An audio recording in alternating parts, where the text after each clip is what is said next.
All right, everyone. Well, last week, Sam and we talked about this concept of human three at a high level. And this week, I'm back with Sam once again. Hey, Sam. Hi. And we are going to talk about human three a little bit more tactically. So last week, we talked about at a high level, sort of like all of these different things that inspire the thoughts behind human three. And at a high level, we talked about what makes a company a human three company. This week, we're going to get much more into actual examples. We're going to go through 10 companies that we have backed in our portfolio, Xylo Venture Partners, and we're going to talk about what makes them human three companies. So most of these companies, Sam and I invested in together, and we're going to sort of alternate between these companies and just talk about all the different criteria that they have that make them fitting of this human three thesis. Before we do that, Sam, should we talk real quick just to refresh people about these different criteria of human three? Yeah, we should totally do that. All right. So what is the first thing that makes a company a human three company? Well, we talked about it last week, but we'll highlight it again here. Is this company distribution shifting? Are they moving not just the distribution of sick people to the middle healthy category, but is it also possible that they could shift the distribution of people from the average healthy middle to the right, which is, optimized? Right. The way to think about it is normally most traditional pharma and healthcare, for that matter, focuses just on the left tail of the distribution. They just want to truncate the left tail of the distribution and move those people that are very sick into normal levels of health. They do not care about people in the middle that want to go to the right. So we look at things that can shift the entire distribution of healthcare outcomes. Prime example of this that everyone's familiar with is Ozempic, because it can treat someone who is morbidly obese and really needs to not be obese anymore. It's a life or death matter. But it can also help someone who maybe has a 2-pack that wants to get to a 4-pack or maybe even a 6-pack. It can be used by people that are already relatively healthy. And there are countless other examples of drugs that have that sort of distribution shifting, or we were throwing around acronyms, performance enhancing potential, PEP, but I kind of like this distribution shifting thing, maybe just because of my data science background. All right, so that is criteria number one, is the company distribution shifting. What is the second criteria, Sam? I mean, we say this quite often, and I think if there are people we've talked to that are founders who have pitched us listening or other co-investors, they've definitely heard us talk about whether or not a company can enable a step change in its respective category. And to me, that means something really specific. So I'll quickly just say, when we're looking at these types of companies, within their subdomain of drug discovery or medtech, are they going to enable a step change with their technology that basically shifts the status quo or standard of care for that individual? As opposed to something incremental. Right. Right. And I think this point probably doesn't land that hard with a lot of people who are familiar with the tech VC space, because in the tech world, this idea of everything needs to be a 10x improvement is super common, right? I mean, Peter Thiel talks about this in 0 to 1. He says you gotta try to make something it's at least 10x better, otherwise no one is gonna care. So people that are familiar with that are duh, of course you want a step change. But in the bio world, and Sam, you've been in the bio world a lot longer than I have, so maybe you have more of a perspective here, but it seems to me that is not the norm in bio. So in bio, you see a lot of people doing things like, let's take a drug that's already approved and make a slight modification to it so that technically it's a new drug and we can get some patent protection on it, but it's not really changing the outcome for the patient in a noticeable way because the body picks it up as more or less the same drug. You see a lot of these cynical incremental games played that maybe make money, but don't really change the day-to-day life of someone suffering with some disease. Is that a fair characterization of how the bio world sees these step change versus incremental things? Yeah, I would say it's a fair judgment, and we could totally spend a long time talking about this, but it's very real. The concept that there are different archetypes of a biotech company is a very real thing, and we've talked about this a lot, but these incrementalists, as you mentioned, generally, they have a playbook. They usually know how to cobble together a team quickly. They already have some kind of de-risked asset that maybe is slightly modified or the formulation has been changed. And yeah, they're trying to make a quick buck for sure. But in terms of the core technology and whether or not it's going to enable a step change, as we've mentioned, there really is no evidence that there's anything new. So a lot of the time, these are older assets that maybe are being repurposed or something like that. And I would say that it is truly a fair judgment of how step change is enabled or not in biotech, for sure. I'm going to pull your mic like half an inch away from you because it's clipping a little bit. Okay. So that's the second thing. First thing is, does this shift the entire distribution of health outcomes? Second thing is, if this thing works, is it going to create a step change in patient outcomes? What is the third thing here? Yeah, we have an acronym for it. The acronym is HERO, which stands for Historical Evidence of Real-World Outcomes. So in other words, has this been seen to work in humans in non-medicalized context before? And I think, there are a few examples of this in the portfolio, but what one is your favorite? Well, the obvious example here is psychedelic medicine, just generally, because people have been using psychedelics for thousands of years, and in the last 100 years, the sort of Western thinking has recognized that psychedelics can be useful for treating mental health disorders. So we have all this evidence, at least it's observational and anecdotal evidence, but it's still some sort of evidence that these things work. And so now it's just a matter of getting these things acknowledged by the FDA and putting them through the proper clinical trial processes, which is in contrast to how a lot of drug development does happen, which is where someone invents an entirely new molecule on a computer and you really have no idea what it's going to do once it gets into humans. So in theory, going after things that have this prior evidence of human use should de-risk the development process. But I want to point out, because I think that when people hear this, they immediately think psychedelics and nothing else. But there are so many other examples of this. Do you want to mention some? Yeah, I mean, I think the most obvious example where this differentiates is when we talk about medtech companies, or in our instance, neurotech companies specifically. A lot of the innovation that we see and excitement that we see around new technology in this area has to do with some kind of step change in physics or engineering or material science. And the real world evidence is not necessarily coming from non-medicalized use, but maybe previous form factors of the technology. So for example, deep brain stimulation is a really interesting case that we've seen work since the 80s for things like Parkinson's disease, but the form factor was deep brain stimulation, in which case you needed to open up the brain and access it through a craniotomy. Whereas today, we're seeing this innovation in accessing the deep brain in other ways. And so it's leveraging this idea that it's worked before in patients in clinical trials in a medicalized setting. And so, the modality is de-risked in that sense, but there are other areas to innovate on. So I think that's a very interesting example. Right. So you have that example where there's like a type of stimulation or a surgical procedure that's been known to work for a very long time, but it's just very intrusive and difficult to get and risky. So there can be innovations made in the convenience factor, to put it simply.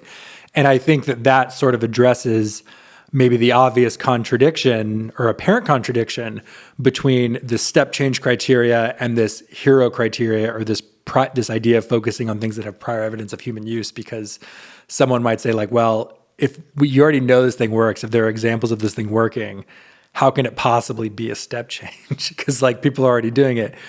And that's a good point. Like most things where there are prior examples of people doing this thing, it would be very hard to make a step change in. So we have to search for like this intersection of, there are examples of people doing it, but for some reason it hasn't been able to be like medicalized on a wide scale.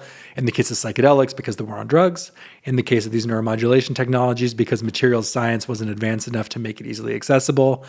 And then, for other reasons, you may find the occasional intersection there. So those are two things that play together in a very important way to create these very exciting human 3 opportunities. Yeah. So just to recap, we're going through the 5 criteria. We've already covered distribution shifting. We've covered whether or not the company is enabling a step change. We've covered this hero criteria just now. The 4th one that I'd like to hear from you on is basically what's in our name. The first word of the acronym is something cross-disciplinary or not. Right. So I don't know that we've ever actually said this on the podcast, but the name of our fund, Exia, the first letter, the X, stands for X-disciplinary or cross-disciplinary. the full thing is cross-disciplinary exploration, investment, and acceleration. And I think that this is very important, but it's not too surprising of a concept. There's been a lot written about how most innovation happens at the intersection of two or more fields. And for pretty much every company that we've invested in, there is some sort of cross-disciplinarity going on. The most obvious one, or the most common one, are cases of AI or some computational science being intersected with biology, but there are other examples too.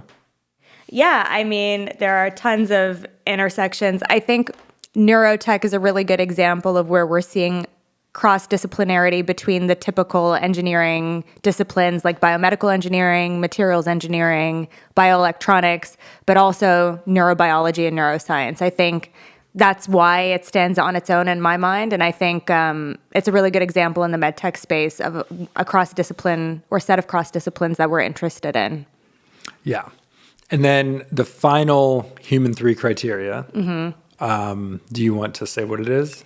Sure. So this one, it's a little bit exciting and fun to talk about, but in essence, it's really just, does this company enable a flywheel effect? And the way that we talk about that is whether or not they're enabling their own endogenous accelerants. And so I will give my general take on what this means. I think we've talked in the past about whether or not a company is leveraging exponential technology, such as AI or machine learning or some other technology in their respective domains that can really, again, enable that step change. And so that's the first part of the flywheel.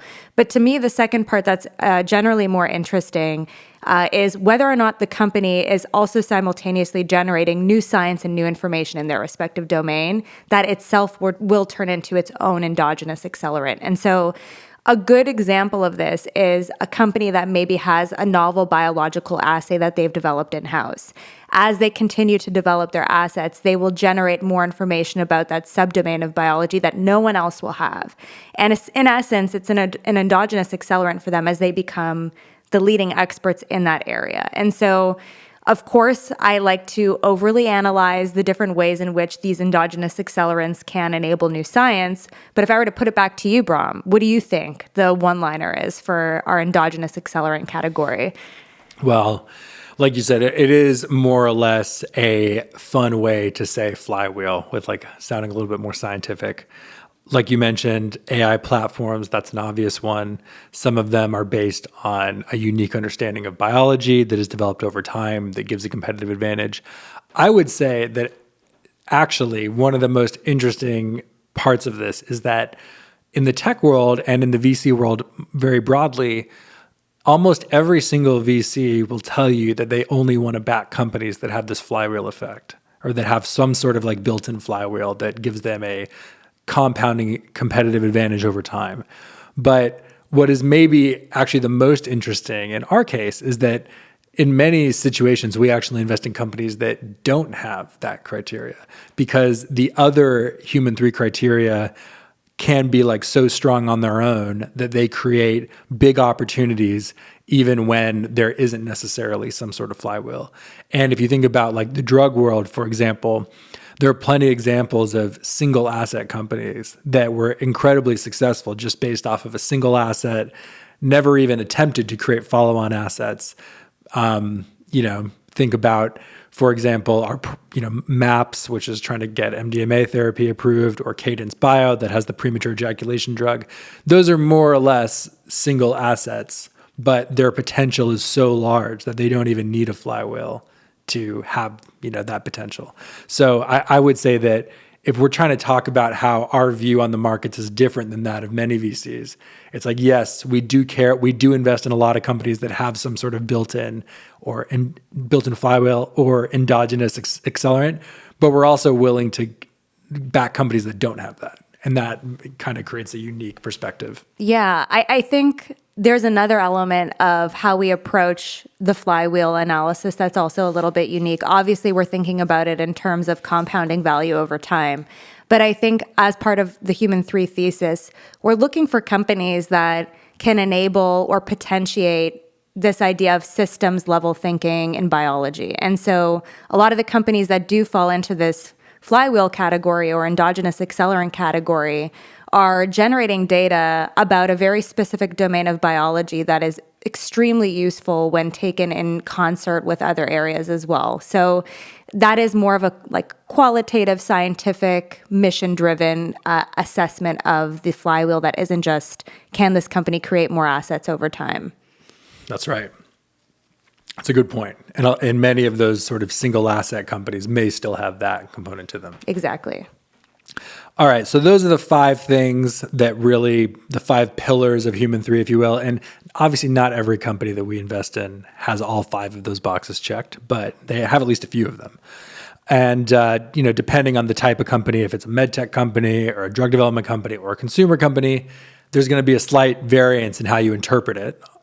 And just to recap, distribution shift, can this help enhance people that are already healthy? Is it going to create a step change in outcomes if it works?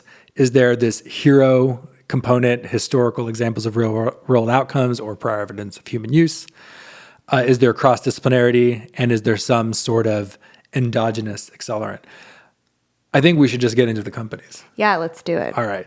So let's talk about Mindstate Design Labs first. Mindstate Design Labs is building a platform drug development company that can enable mind states on demand. Isn't that cool? It is cool. It is very cool. So Dylan DiNardo, who's the founder and CEO of Mindstate Design Labs, is on a mission using their Osmanthus platform, which is very heavily computationally enabled, to match receptor combinations to very specific emotional or cognitive mind states. And so to me, that's really exciting in this realm of psychoactive pharmacology, which isn't just psychedelics. I think we could talk about this another day. But historically in psychiatry, we've had a lot of drugs that have been kind of used across many different mental health disorders. So some drugs are used for generalized anxiety that are also used for depression. And while that's not bad, it's definitely been one of the reasons why we've seen this trial and error issue where people get on 5 different drugs, none of them work, and they have to try a 6th for it to work. And so in theory, what I'm really excited about with Mindstate is that technically, they are designing very specific emotional or cognitive experiences that can, in theory, be very specifically matched to different aberrances, for example, of the mind. So really excited about that, for sure. Yeah. And I think when you look through those 5 Human 3 criteria, if you will, Mindstate actually hits almost all of them. I think it hits every single one of them, in my view. It's somewhat unique in that category. So distribution shifting, can the products that Mindstate is developing help people that are already healthy that just want to get healthier or enhance them? I think the answer here is obviously yes. Any sort of psychedelic medicine company probably is going to be a yes there, because if you just look at how psychedelics have been used historically, sure, people use them when they're trying to treat serious conditions like PTSD or treatment-resistant depression, but the majority of people that have reported benefits from psychedelics did not have one of those diagnoses. They just wanted to expand their mind or, open up their consciousness, whatever terminology you want to use. And the tooling that Mindstate is developing to allow them to induce very specific mind states, to me, means that Mindstate probably has even more distribution shifting potential than a company just trying to develop a single psychedelic asset. So that's an obvious yes for me. Is this going to be a step change over the standard of care? Sure. Also, any psychedelic company, if it actually can get FDA approval, is going to be a step change over SSRIs and therapy without drugs, which is kind of standard operating procedure for anyone that presents with a mental health condition. So that's an obvious yes. Now, one could argue, well, what happens if another company brings a psychedelic to market first? Maybe it's not so much of a step change, but I still think that the way that Mindstate has this platform that can try and induce new types of mind states that are beyond what the current menu of psychedelics offers means that it could still be a step change even above other psychedelic companies. Or what the current menu of traditionally prescribed SSRIs and benzodiazepines and other types of drug classes can offer. I think it's important to highlight that too, because above that standard of care. Yeah, sure. For sure. For sure. The hero criteria, historical examples of real world outcomes, I mean, this one is one of the most obvious yeses. Do you want to talk about this one? Yeah, well, you pointed out something really interesting before we started talking about this, in that I believe Mindstate is the only, or one of the only bio companies, or biotech companies rather, that are leveraging machine learning in a very specific way that I can't describe because you have that expertise. But essentially what they've done to build the beginning of this Osmanthus platform has been to analyze thousands of trip reports that have been available and accessible online through Arrowhead. Wait, what is a trip report, just for people that don't know? A trip report is an often anonymized reporting online of someone's experience with a drug, but in a very technically rigorous way. The subculture of, I guess, psychedelic users are very enthusiastic about putting accurate information out there and sharing their experiences. And so it's kind of like a pseudo clinical repository of, or observational repository of like real world evidence and people using different psychedelic drugs. Yeah, that's right. And so what Mindstate did is they scraped like 60, 70,000 of these trip reports from Reddit and Arrowhead and all of these sort of underground drug forums, decomposed them into, and kind of identified what is the common language that one could use to describe a psychedelic experience, kind of distilled all different varieties of psychedelic experience down to their core components, sort of like how you could distill all the different possible flavors down to sugar, salt, fatty, etc., right? And then because those trip reports were labeled with the drugs that were taken to induce those experiences, and they were able to analyze what receptors in the brain those drugs hit, they were able to sort of build this model that says, if you want to induce this emotion, the specific like subtype of psychedelic experience, these are the receptors that need to be hit. And to run that model backwards, you can sort of say, I want to have this exact experience, what receptors need to be hit and what combinations, then you can sort of figure out what drugs will get you there. And that is how they're guiding their drug development efforts. And what's interesting about that, to sort of respond to the thing that you said, is that usually when you hear AI in drug discovery or AI in drug development, what you're hearing is someone saying, we're using AI to design chemicals, like some sort of chemistry AI. But this is not what's happening here. This is actually, we're using natural language processing. We're analyzing tons and tons of English language about these subjective experiences and using that to inform drug development, which I don't think you really ever see. Like maybe in a few other cases, but this is a very, very unique approach and a worthy approach. We're very excited about it. Yeah, and just to kind of tee this one up real quick, in terms of whether or not Mindstate has an endogenous accelerant, they definitely do. Just to quickly mention what I said at the beginning, Mindstate is generating new pharmacology, which is very important in the sense that they will have an edge on how to actually tackle different diseases in the future that no one else will. And so that's my, I guess, take on how they're filling the fifth criteria. Yes, that is one of their endogenous accelerants. The other one is just that they have this data-based AI platform that analyzes all of these experiences. And it's taken a tremendous amount of work for them to normalize all of this stuff that they pulled from the internet. I mean, there's no standard form for how these reports are written. And I think it would take, even in today's day of like ChatGPT 03 that everyone has, it would still take a tremendous amount of effort for anyone to replicate that. And it gives them a huge head start that will probably compound over time. But we skipped the cross-disciplinary one for Mindstate. Oh, we did. We did. So the final criteria here is is there some sort of like cross-disciplinarity here? Again, I think the answer is an obvious yes.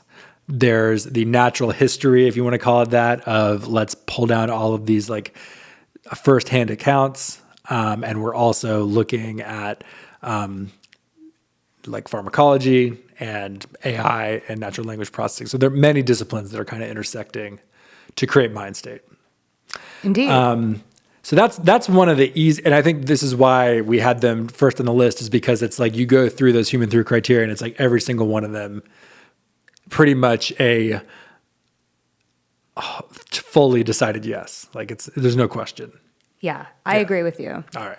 So anything more that we want to say about Mindstate? Are there any like fun anecdotes I feel like all the stuff we said is already pretty fun and interesting, but is there anything else that we need to say about Mindstate, or should we move on to the next company?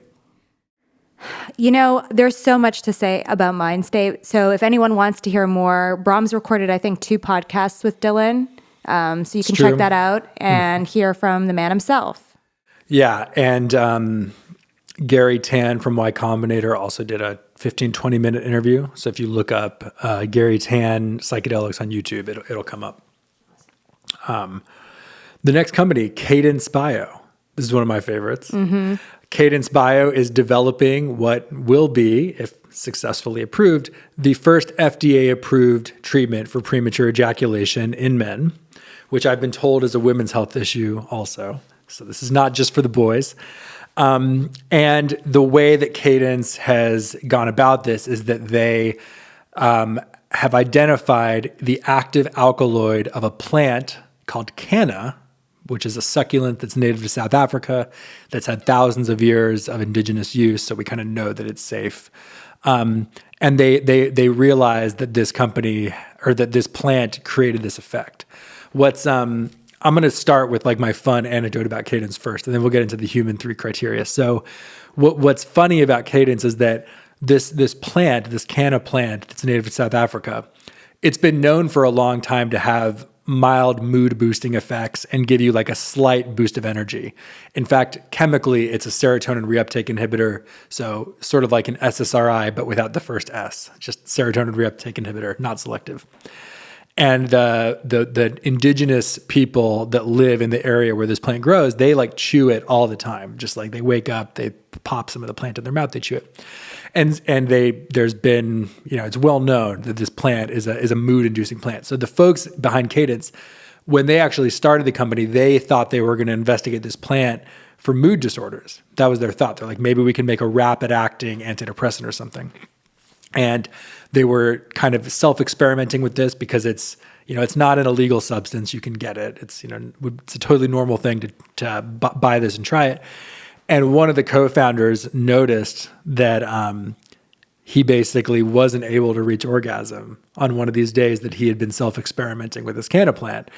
And he, was talking to the other founder, and they're like, yeah, we also noticed the same thing. Maybe this is actually the direction that we should go in. So I think this immediately, obviously, the hero component of are there historical examples of real world outcomes here? The answer is yes. They later started Googling canna plant, premature ejaculation, and it turns out that there were a number of threads on Reddit where people were discussing this as a potential like DIY remedy for premature ejaculation. So the question there is, of course, well, if you can just get this plant, why would one bother trying to get it approved by the FDA? Well, there are a number of reasons. One, the plant, it's not illegal, but it's hard to get. It's not like it grows in the US. So you're basically left with going on Amazon and buying supplements that claim to have the extract, but who knows? Like supplements are not regulated. It could be, totally bunk, or it could just have a small amount. And then there's a lot of other stuff in the plant in addition to the thing that causes the ejaculatory latency increase. So what Kadence has done is they've identified that specific compound called mesembrin, and they have figured out a way to synthesize it so that they can have a totally consistent, product of this. And then they're actually running the trials. So this is, I think, an example of something that really cleanly hits that human 3 criteria, the historical examples of real world outcomes. And it's obviously a step change to me. I mean, would you agree with that? Would you say that there's a step change? You're putting me on the spot what here. Do you think? Firstly, I didn't know that story about the founder. So that's funny. I didn't realize that. They talked about it in the podcast that I did with them, where I think Ryan realized that it had that effect, and then they talked to the other guys and they were like, yeah. Another testament to real world evidence enabling new scientific discovery. Yeah, I would say that I agree that this is definitely a step change for sure in male sexual health. I think when I actually did some research on the prevalence of this and like the severity of premature ejaculation as like a problem for men, it is quite a serious one. And, at first it is something that's, I guess, different. And when you hear it, it's not something that you would expect to have a drug prescribed for. But I think it definitely affects male mental health like pretty severely from what I can tell. So The other thing I wanted to mention that's pretty interesting about Kadence is that because the plant has it is very limited in its supply. It doesn't grow everywhere, like Brom mentioned. All the more reason for a group to try and figure out how to make this more efficiently, and also from a conservation perspective, not go and harvest all these plants and try and extract this mesembrane. And so this, to me, is a testament to the cross-disciplinarity of Kadence specifically.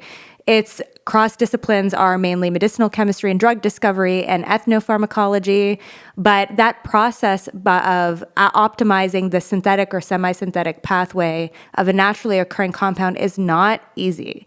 And so I think it's a testament to how the chemists on the team, how Ryan and John have really figured out a way to optimize the production while leveraging the best aspects of the plant. That's right. So on to the other human 3 criteria. Does this product have distribution shifting potential? In other words, can it help people that are already healthy become even healthier? And I think this is a pretty clear-cut yes. So people that do have severe cases of premature ejaculation could take this, and that's who it will initially be prescribed for. But someone who maybe has a normal ejaculatory latency that just wants to last longer, for lack of a better word, could also take this. And one of the things that's exciting about these types of drugs from a investment perspective is that you basically have a built-in larger TAM, because you're not just appealing to the left tail of the health distribution, you're kind of appealing to the entire thing. So you'll have people that will get it prescribed because they have a serious medical condition, but there are people that might just want it anyway because they just want that extra advantage that it gives them. So that's a clear-cut yes for me here. Yeah, we talked about it on the podcast we just recorded, and I mentioned how I definitely think it is distribution shifting, not just for men, but also for women. But yeah, no, that's exciting. Should we now talk about the next company? Yeah, I want to share one funny story about Kadence real quick. Another funny story about Kadence. I don't know if you know the answer to this. Do you know? So obviously, they kind of had this human self-experimentation bit, but you still have to do animal studies when you're trying to get something approved by the FDA, right? Like people want some kind of animal control. So they ran a study of premature ejaculation in rats. Yes, I do know this. Do you know how one does this? Is it, if I'm remembering correctly, you sedate the animals and then drug them with some stimulant? They basically, they anesthetize. Is that the right way to say it? They basically make it so that the rats can't run around, and then they inject them with amphetamines until they ejaculate. I didn't realize that amphetamines could have that effect on an organism. For sure. Kind of crazy. Okay. And so it's just kind of, I remember seeing, it's interesting because they had the chart of the efficacy in rats. And I remember wondering, how did they do this? Did they have the rats, have sex with other rats? Did they have some poor grad student manually stimulate the rats? And it turns out it was neither of those things. It was that they just injected them with amphetamines until the rats just spontaneously ejaculated. And they measured the time that it took for the ones that had the Kadence product versus the ones that had the placebo. Okay. Kind of sounds like something out of Saw, to be honest, doesn't it? Yeah. Oh my God. Okay. Yeah, that is definitely interesting. And I'm not sure if this assay has been used in other contexts. No, I think it was, they talked to urologists and that was the industry standard animal model for premature ejaculation. Interesting. Okay. Mm-hmm. Well, that is definitely a fun fact. Fun fact about Kadence. Now you know. Now I know. Okay, next company, NeuroBionics. I think you're going to take this one. Yeah, NeuroBionics. So NeuroBionics is developing a way to be 10 times more efficient at doing deep brain stimulation without a craniotomy, which is another way of saying open brain surgery. So yes, you heard that right. Another way of doing deep brain stimulation without needing to open the head. And NeuroBionics, MJ Antonini and Nikki Driscoll, they're co-founders. They met in Paulina and Akiva's lab, who is a materials engineer, among other cross-disciplinary disciplines, researcher at MIT. It's an MIT spinout. And essentially what this technology has been built on is research that's been done in Paulina's lab that has looked at making very interesting materials that can leverage optical, features, chemistry, and biological features that translate into this fiber that is some significant magnitude less in diameter than the industry-leading, fiber, the Stentrode from Synchron. So it's quite small. And among other things, these optical, biological, and chemical features translate into this fiber being able to read, write, and eventually maybe even deliver drugs to the deep brain. Now, the one thing I didn't say is that this fiber has been designed to enter the jugular endovascularly using a catheter, which basically means entering a vein in the neck and reaching the deep brain regions using that vein. So in essence, again, one that would receive deep brain stimulation using the NeuroBionics technology would not need any open brain surgery at all, which is quite interesting. There you go. Okay, so the most obvious thing that this checks, the most obvious box here, are the step change boxes and the hero boxes. So step change in that you're basically saying, if I wanted to do deep brain stimulation before, I'd have to have my skull cracked open. Now I don't have to do that anymore. I can just have this little catheter put into my neck and the thing just gets kind of pushed up into my brain, and it takes 20 minutes. And it turns out that that having your skull cracked open to get deep brain stimulation is a serious impediment. So the stat that they share in their pitch deck is that something like 99 or 98% of people that are eligible for deep brain stimulation don't get it because they don't want to go through the surgery. And so in theory, maybe there's some other reasons why people don't get it as well, but that seems to be the main one. So if you can eliminate that open brain surgery thing, you should have way more people being willing to benefit from the surgery. So that's a step change right there. And then there's the hero component, and again, this is there prior evidence of human use, or to say the acronym, historical examples of real world outcomes. Yeah, deep brain stimulation's been around forever, and we know it works. It's just that the form factor is incredibly invasive and involves this surgery. So this is a great example here. Yeah, I think these types of significant step changes in whatever category, for instance this one, it's only possible because a lot of the beginnings of this work, the proof of concept work in Paulina and Akiva's lab, was highly cross-disciplinary from the get-go. So Paulina and Akiva's lab at MIT is well known for combining neurobiology, material science, and biomedical engineering to do research. And I think because the NeuroBionics story harbored that cross-disciplinarity from the beginning, it really got them to a point where very quickly they could get this proof of concept product in animals and tested. And so they definitely fill that cross-disciplinary box for me. And I think to kind of elaborate on this further and maybe talk about the other criteria, whether or not NeuroBionics and their technology serves as an endogenous accelerant for this flywheel, I certainly think it does. The fact that their fiber can do not just stimulation, but reading from the brain and also eventually delivery of payloads, I think is quite platformy. And yeah, if you can read and write, then you have a flywheel. If you can only do one of those two things, you don't. Yeah. Really. Totally. So I think that, we're really excited about what MJ and Nikki are doing. We had the privilege to go and see both of their labs in Boston. I saw their lab at MIT, but we also saw their offsite lab, I believe, in Somerville.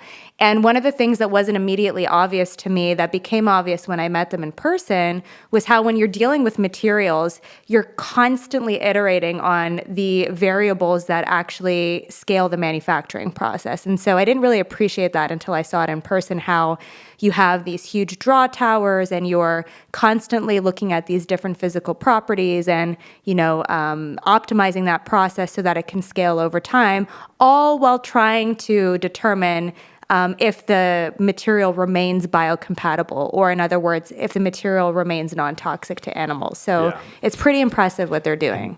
Just for additional info, you said draw tower, which is basically like this giant thing that's like 10, 12 feet tall, probably taller than that, honestly, that pulls the materials into the fibers.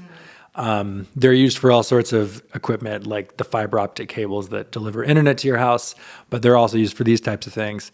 And you made a good point that it's very easy to come up with like a proof of concept fiber or any other like biomaterial for that matter, but figuring out how to produce it in a not sustainable way, in a consistent way over time is very difficult. And there's a lot of process engineering and like trade secret know-how stuff that gets built up over time that I think becomes a bit of an accelerant. Yeah, I agree. Anyone that's taken like a polymer chemistry course or a material science course understands just how sensitive things like temperature, relative humidity, and all that can impact the material structure and malleability and all those other characteristics that are important. So totally agree. Now, the last human 3 criteria, does this have distribution shifting potential? I mean, in theory, anything has distribution shifting potential if you squint hard enough, but I don't think this really does here. I don't think people are going to be getting endovascular deep brain stimulation leads just for fun because they want it. So this is an example where there is not really like a human enhancement world or like version of this, but the opportunity is still massive even without that. Yeah, I was going to say, in cases where we don't have that potential to move the distribution of healthy individuals to an optimized version of themselves, I think it's simply because the left end of the distribution is so underserved. Right. There's an immense potential to just innovate there alone. And so, yeah, I agree with you on that one. All right. Shall we move on? Yeah, let's do it. Okay.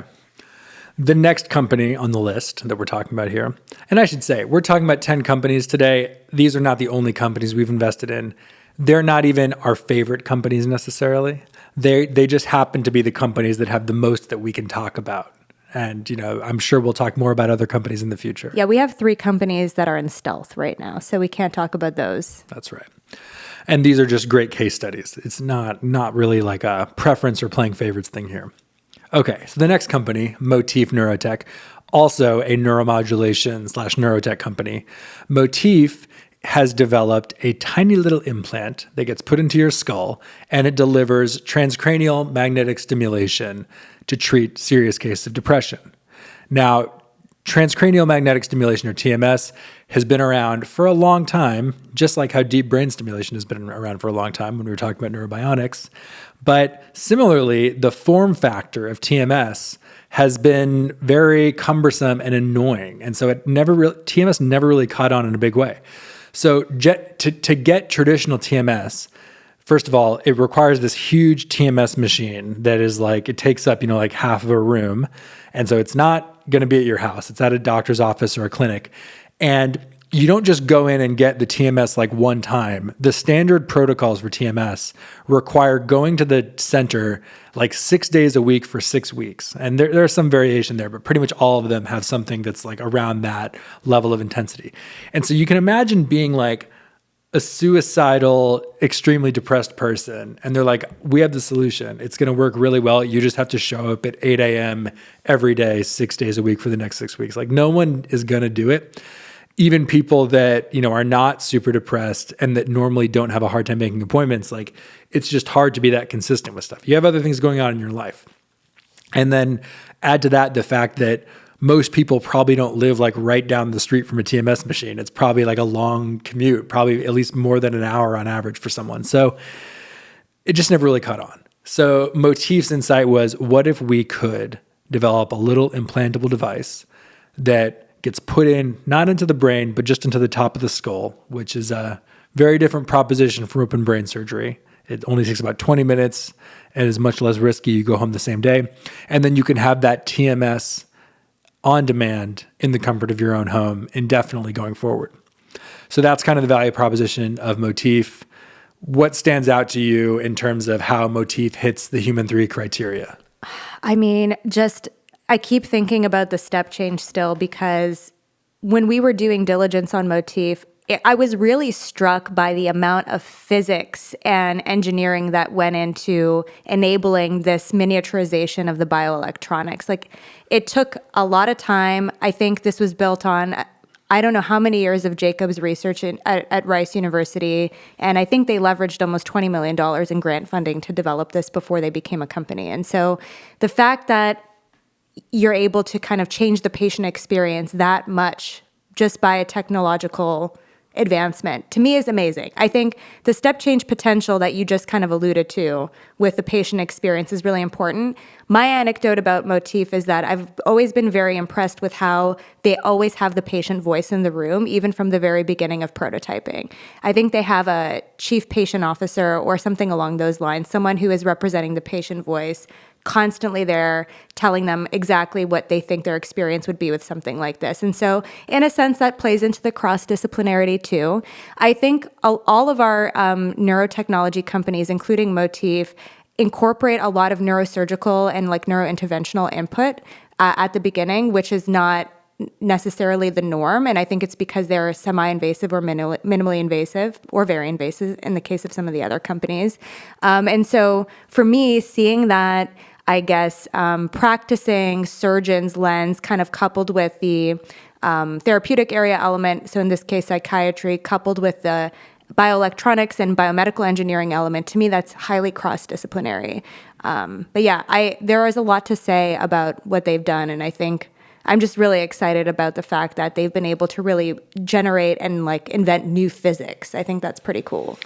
Well, that's cool from a tech perspective, but the step change isn't really there. The step change is just you don't have to go to the doctor's office 40 times in a row. But it's because of that is enabling the step change. Yes, it is enabled by this hard tech research, for definitely. sure. Now, is the Motif device, does it have distribution shifting potential? This is a good question because it's minimally invasive, right? So in theory, if the zeitgeist moves towards us getting more comfortable with elective brain surgery, it's not brain surgery, it is skull surgery. But skull surgery. I mean, like one could argue that a boob job is more invasive than this. Yeah, I think there's no question. So I think that it might actually have distribution shifting potential. And we should say that the interesting thing about TMS is that there has been, some level of research that shows that it can be used not just to treat depression, but to do things like induce falling asleep. So if you're someone who has a hard time sleeping, you could imagine like you open the controller app on your phone and press the sleep button and nod off. Also focus. So if, rather than taking an Adderall, maybe you can just press focus mode on your Motif controller and it will put you into a flow state. These are obviously not what Motif is doing right now. They're focused on the depression, but the same device in theory could be used for these other use cases. And like you said, people get plastic surgery or, various types of surgery done all the time for purely cosmetic and aesthetic reasons when they don't need to. And some of those surgeries are more invasive than what the Motif implant procedure is. And much longer. If I'm remembering correctly, I believe the procedure for the Motif implant is something like 20 minutes. Yep. And it doesn't take like a specialist to do it. It doesn't require, it does not need a brain surgeon because it doesn't actually go into the brain. No. They have a drill that auto stops at the right depth and then the device gets popped in. That's it. It's very interesting. Mm-hmm. So I would say yes, we may end up in a world where people have these types of implants and are using them for, not treating serious medical conditions, but just kind of enhancing their day-to-day lives.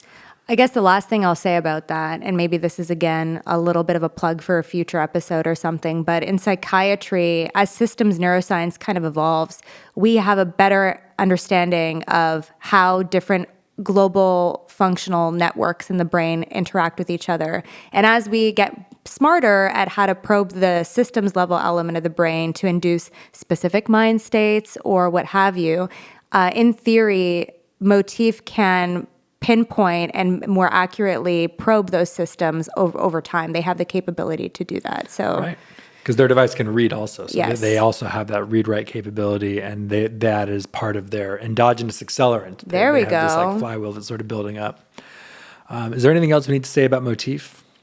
Super cool. I think we stopped plugging the podcasts, but I believe so far for all of these companies, there is a podcast that you've recorded with everybody. There's a podcast with myself and Matthias from SciMed Ventures where we joint interview Jacob. That is right, from Motif.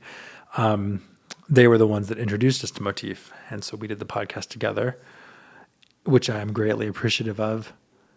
I think one final point that I just want to drive home with Motif is that it's a very interesting step change that I think is like very counterintuitive on its face. It's like we went from this thing that was not invasive, just a machine that you put your head near. That's the traditional TMS.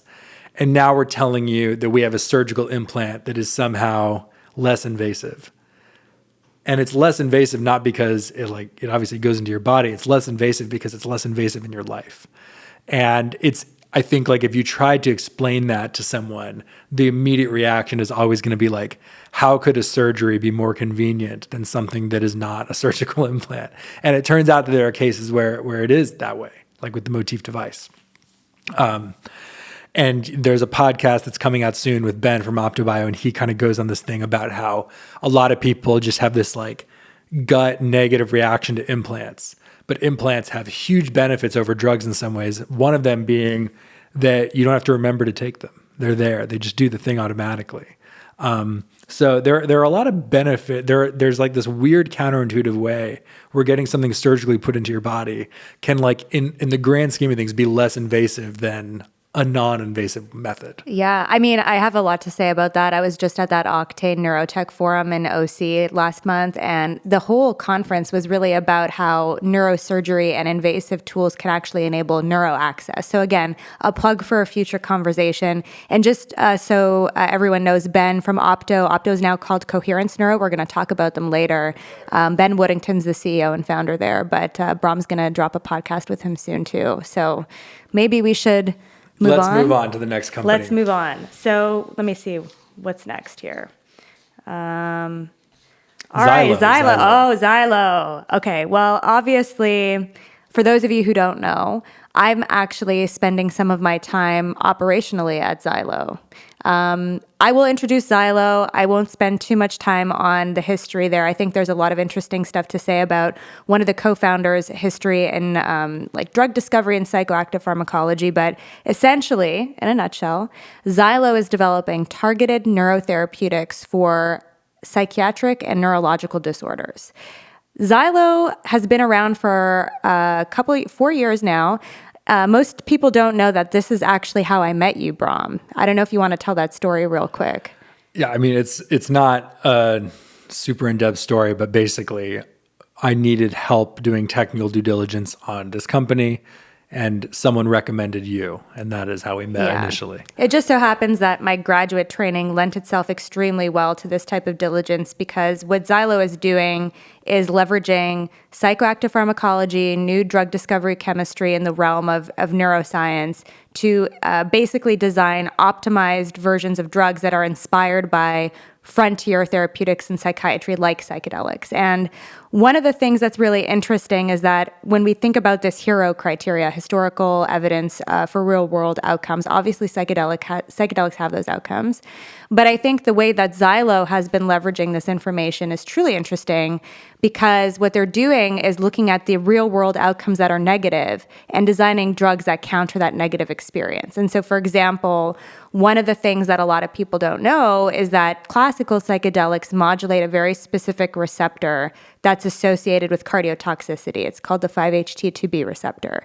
And so as part of Xylo's broad strategy, they have engineered drugs that are basically not touching 5-HT2B and not touching this other, I guess, anti-target, if you will, called HERG, which are associated with these cardiotoxic liabilities in humans. And so that's just one aspect of how they are really trying to optimize the patient experience by engineering a drug that retains the good qualities of the receptor that's being activated while also minimizing the negative side effects or inconvenience factor, if you will, of the classical psychedelics that are known to modulate 2A, although that is not the only class of drugs that have been known to modulate 2A, which also a lot of people don't know either. Now, let me ask you, because I'm so in it, I'm actually like there at least 2 days a week. In your opinion, zooming out, what do you think the most exciting thing about Xylo is when referencing these human 3 criteria that we have? Well, there were a number of, when we started investing in the space, there were a number of companies that were developing what I'll colloquially refer to as non-hallucinogenic psychedelics. And, we didn't invest in any of them except for Xylo. And the reason that Xylo seemed so interesting to me anyway, is that they were not just making small chemical modifications to existing psychedelics to remove their hallucinogenic effect. They were trying to develop drugs that hit the receptors that psychedelics hit, but that had a totally unique chemical scaffold. So if you looked at a picture of the molecule, it didn't resemble any known psychedelic, even though it sort of behaved like a psychedelic. And I felt like if there's gonna be some sort of, step change angle here, it's gonna come from a molecule that looks really unique and weird. It's probably not gonna come from a slight derivative of something that already exists. And so that to me is very exciting. I think that's probably the number one exciting thing. Yeah, just to kind of elaborate on that for people listening, the way we talk about that in the drug discovery world is exploring new chemical space. And if you remember when we were talking at the beginning, before we started chatting about the companies, we said that there are a lot of these incrementalists in biotech that try to make small changes to existing drugs to make a quick buck. And unfortunately, that's what we saw a lot of at the beginning of the psychedelic boom in 2020 and 2021.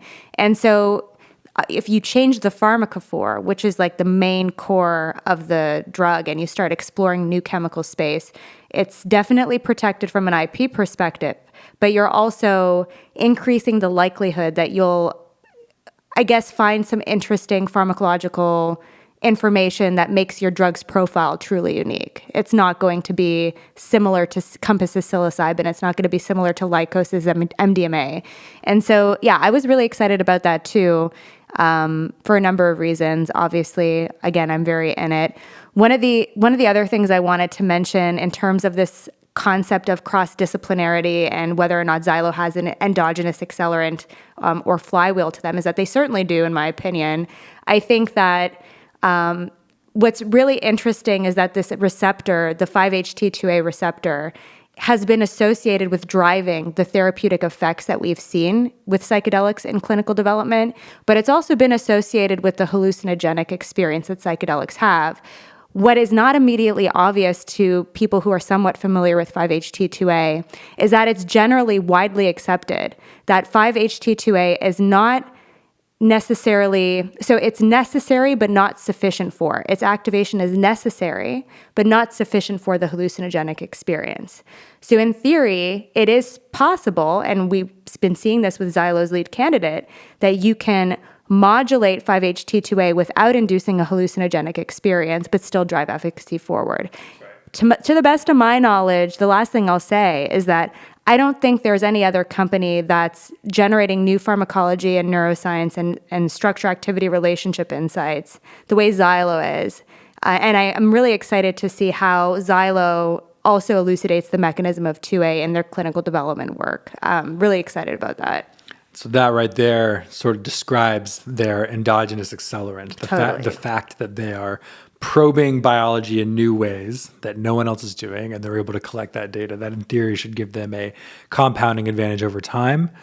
I think that there is some sort of step change here. Obviously, we talked about that already. Distribution shifting potential. I mean, TBD, their drugs are still kind of preclinical, and we don't know what they're actually going to be like once they're in humans. There are certainly a lot of psychiatric drugs that can be taken for, enhancement purposes, for lack of a better word.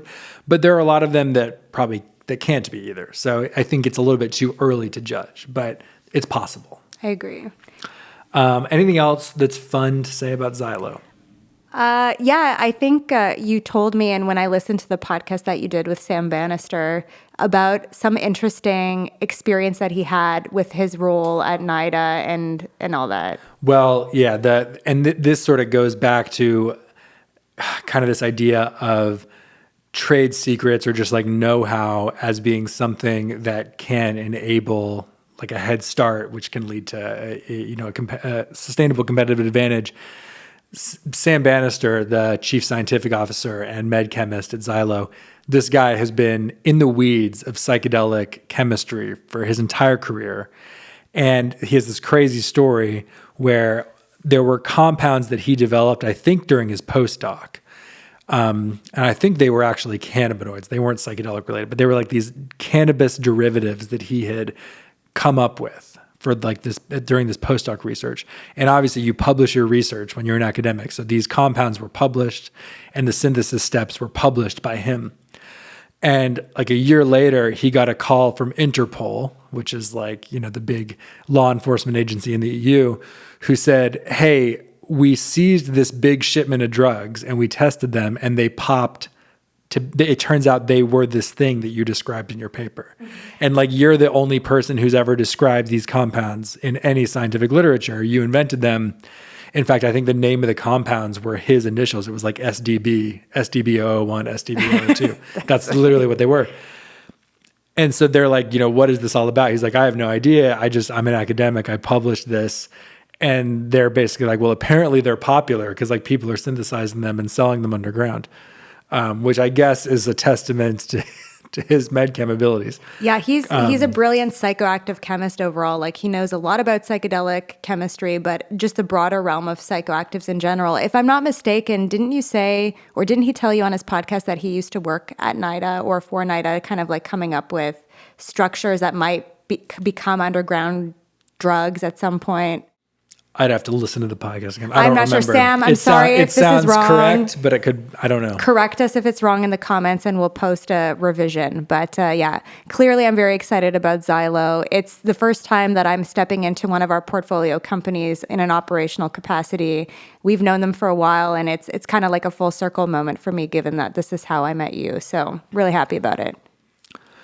All right. The next one, Pangea. Yeah? Yeah. Okay, so Pangea Bio. Pangea has a very interesting concept. They kind of acknowledge that what they are doing is they are scouring the natural plant world and the natural medicine world to identify compounds that might actually have scientific efficacy, and then seeing if they can turn those plants into pharmaceuticals.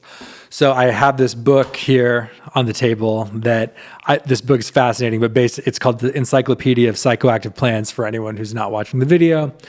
And it's this super thick book that just catalogs all of these plants from all around the world that have psychoactive effects. Not necessarily psychedelic effects, but just that make you feel something.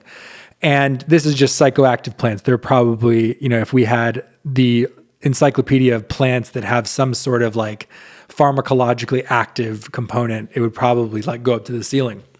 The point is, there is this entire world of plant medicine out there. And I don't mean plant medicine like ayahuasca. I just mean plants that have been used medicinally for various purposes that for a number of reasons have been overlooked by the pharmaceutical development world.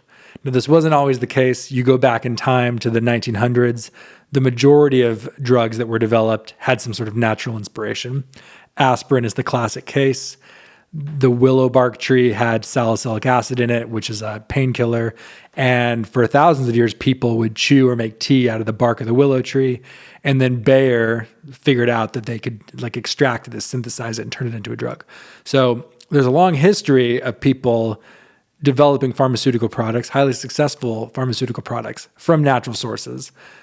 It's kind of turned into a lost art recently because people have been too distracted by computational drug design, and they're focused on creating like de novo things. But it's probably the case that there are a tremendous number of like really valuable nature-inspired medicines out there that we just haven't found. So Pangea's idea is basically, let's build this AI tool to scour the literature of plant medicine, for lack of a better word. And this includes not just like looking things up on Wikipedia, but digitizing, Chinese texts that like no one in the Western world has ever like read, and like scanning through them and seeing if they can figure out what people were using hundreds of years ago to treat pain, to treat, the malaise, to treat all of these things, and then seeing if there's actually anything useful in any of those plants. And we've already talked about a couple of companies like Kadence BIo that are doing this on like a single, doing like a single version of this. Pangea is building a platform that in theory will allow this to be done at scale.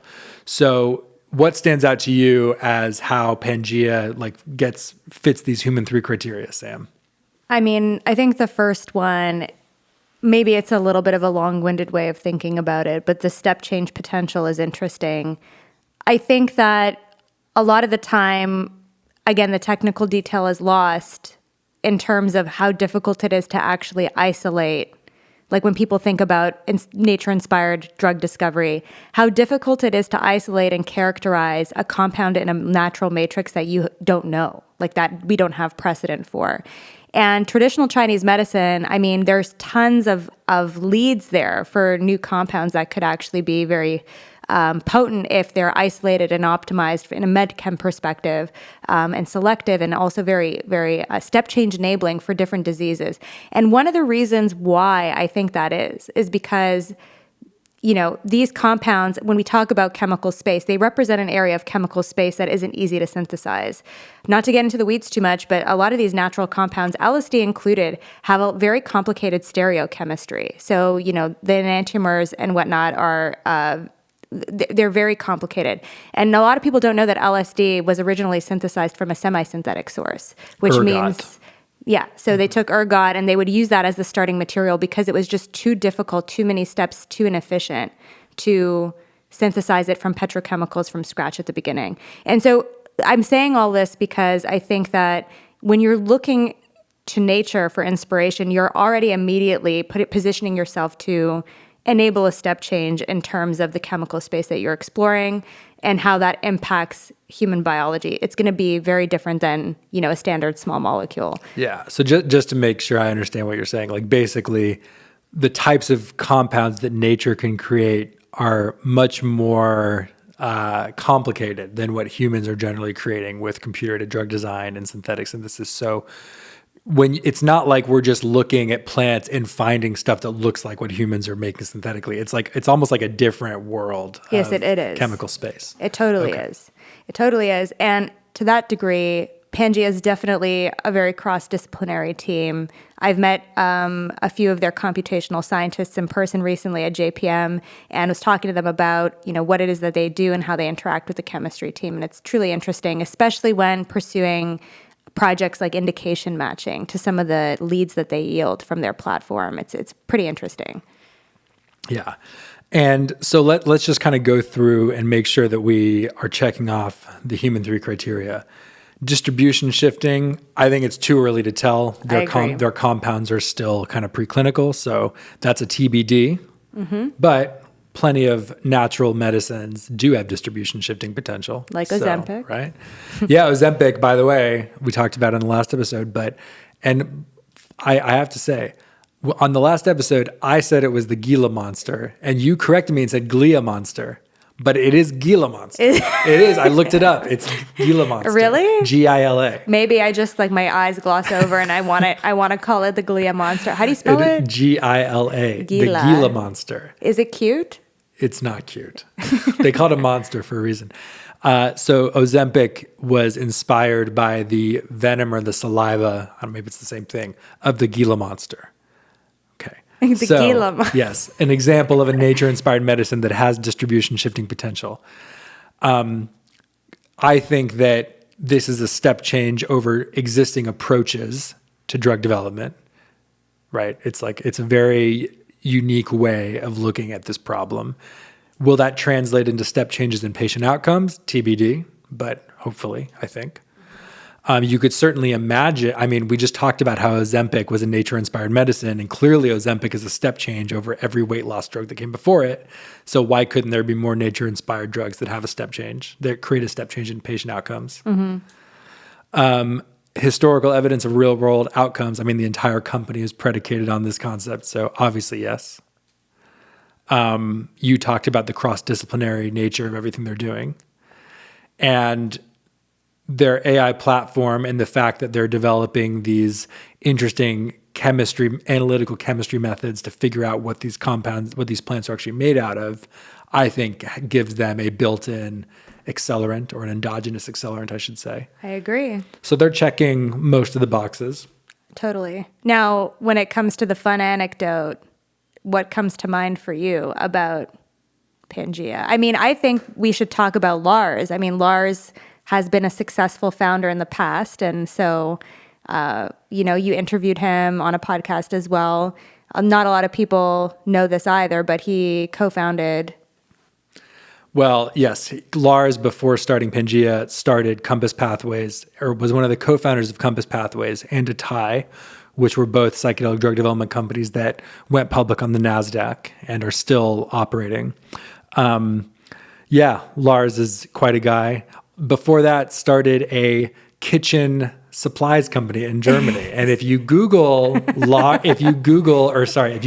YouTube, Lars Wilde or Wild, Wilde, and I think Spring Lane is the name of the company. You'll find a video of him pitching these like kitchen supplies, like from 20 years ago. It's funny. And it went on to be very successful. It's pretty funny. I've seen some of the products like in stores that I've been to. It's pretty amazing. So Lars, a man who is able to adapt to new things in a very impressive way, and just a founder that it feels foolish not to back because he's successful at everything he does. Kerna is the next one. We'll talk about Kerna next. Kerna Labs. What is Kerna doing? Kerna is leveraging mRNA as a universal toolkit for genetic medicine. They're basically trying to make better mRNA therapeutics. And as we talked about on the last podcast we did, mRNA should sound familiar to most of you, basically because the COVID vaccine was the very first, or one of the first mRNA therapeutics to hit the show in the past couple of years. You keep talking about Kerna. I'm gonna make that noise that's in the background stop. Okay, you have solo control over the show right now. Oh my God, I'm nervous. Okay, so Amit Deshwar and Julia Peng are the co-founders and basically main operators of Kerna Labs, and Kerna is essentially building upon this idea that RNA itself as a molecule can provide us with a lot of insight into disease biology. Amit was an author on a paper that was basically looking at a foundation model of RNA to map the biological phenomena that they saw to disease indications and how it can modulate disease. And, historically, in recent history, actually, it's been evident that mRNA as a therapeutic modality itself suffers some drawbacks, such as stability and also payload delivery. And so what Amit and Julia are trying to do is optimize mRNA sequences using their computational platform for improving upon these deficits, whether it be stability, payload delivery, et cetera, but also for specific disease criteria. And one of the things that's really interesting about RNA itself is that it wasn't until, I guess, somewhat recently that RNA was considered a potential molecule for therapeutic design. There are other types of RNAs. There are siRNAs. There are like link RNAs, which maybe are still in development for therapeutic use. But it's because of the way that mRNA or RNAs in general are structured chemically that make it so amenable to computational design. So when we talk about these nature-inspired drugs or small molecules, if you Google their structure, they just look like pretty complicated. Whereas with RNA, you are essentially getting a repetitive code, if you will, of the same four small molecules in different sequences. And so because of that, it lends itself well to coding, for a lack of better words. So it wasn't until recently, I'll repeat myself, that mRNA or RNAs in general were considered something that could be catalytic or functional. Before, they were just kind of seen as something that transmitted code for our biology. And now we're finally understanding how to leverage exponential technology to, exploit that for modifying our own biology itself. All right. You're back. I'm back. Okay. By the way, it's a rule that if you have a podcast, you have to have some kind of like energy drink that you're sponsored with on the table, I think. Are you sponsored by Costco? And this is Kirkland's cold brew coffee, and I wish that we were sponsored. The only company I'd ever accept a sponsorship from is Costco, for that matter, by the way. Costco takes a lot of our money. Costco is a friend. So, Kerna, I'm not sure exactly what you covered, but to me, what stands out is that immediately they only touch a small number of the human 3 criteria.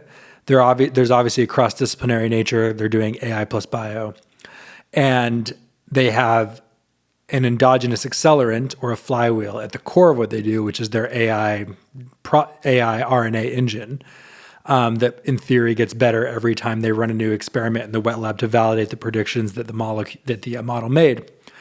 So you might say it's kind of weak on the human 3 criteria, but I think that in an area like mRNA, where the space is so young, there's still such a tremendous opportunity, even if you only hit a few of those human 3 criteria, because you're getting an early. There's only been like a few FDA-approved mRNA products. The COVID vaccine was like the first one, and maybe there's like 1 or 2 others. So there's just so much. There is so much that can be done in this space that there's infinite upside potential, even if you don't have these other human 3 criteria being checked in an obvious way. Now, going through the other human 3 criteria as they apply to Kerna, not kernel, different company. It is not obvious at the moment how this is going to be distribution shifting. That does not mean that there couldn't be mRNA therapeutics that are distribution shifting at some point in the future. One of the things that I talked about with Amit on the podcast I recorded with him was how you could. I asked him for like an analogy of like, what is something that you could do with an mRNA drug that you couldn't do with a traditional drug? And what we just talked about was, going back to the psychedelic example, psychedelics work by modulating the 5-HT2A receptor and other serotonin receptors. And so you basically have to figure out how to develop a drug that hits those serotonin receptors.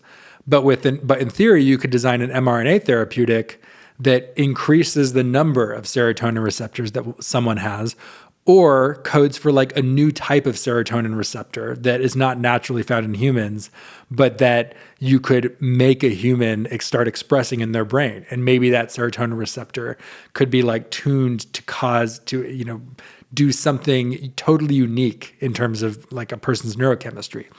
And so we're like so probably decades away from any drug like that being approved, but it opens the door to those sorts of possibilities where like we don't just figure out how to like basically fit the key into the receptor locks. It's like we start putting all sorts of new locks on the door of our biology that can be opened in like unique ways, which I think is super fascinating. I agree. I mean, there are a number of reasons why I think that mRNA will be superior to, gene therapy or other types of genetic medicine that harbor a lot of risk. One of the things that I wanted to mention is that you said they hit 2 criteria in a way similar to how Xylo hits the hero criteria, the historical evidence of like real world outcomes bucket. I think that Kerna is really going to benefit from the amount of people that have actually had an mRNA vaccine, just in general. It's not as if we're talking about outcomes in terms of what their drugs could potentially treat, but understanding how the modality behaves in the body long term and the safety profile and all of that is very critical in designing an optimized mRNA therapeutic. And I guess that's one upside of the COVID pandemic is that, a lot of people had this. We've seen that it worked. We've seen what to look out for in terms of stability. And so they're taking learnings from that directly. And I think what's really interesting is that the chief scientific officer of Moderna, who pioneered the, development of the mRNA vaccine there, has actually joined Kerna Labs as the scientific co-founder. So all of those learnings are going to be that much more accessible because of that, which I'm very excited about. It's true. It's a great point. And I would agree with that. Anything else on Kerna?